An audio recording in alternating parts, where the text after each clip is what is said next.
How to reactivate Uber driver account. Welcome back to Glitz Sorcerer, and let's get right into this video. To reactivate your Uber driver account, follow this next step. Just go ahead and log in into your partner.uber.com. If not, select on the reactivation request from your Uber help.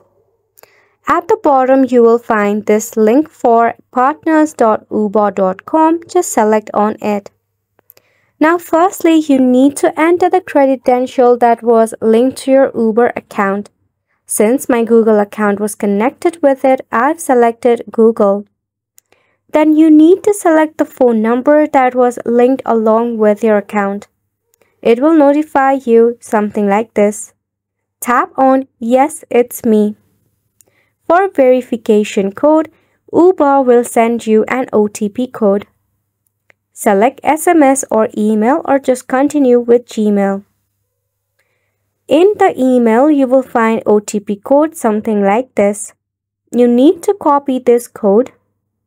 Then, just fill this code out in the given dialog box.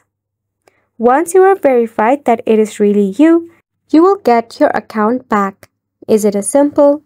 So make sure to go ahead and give this a try, and thank you so much for tuning in.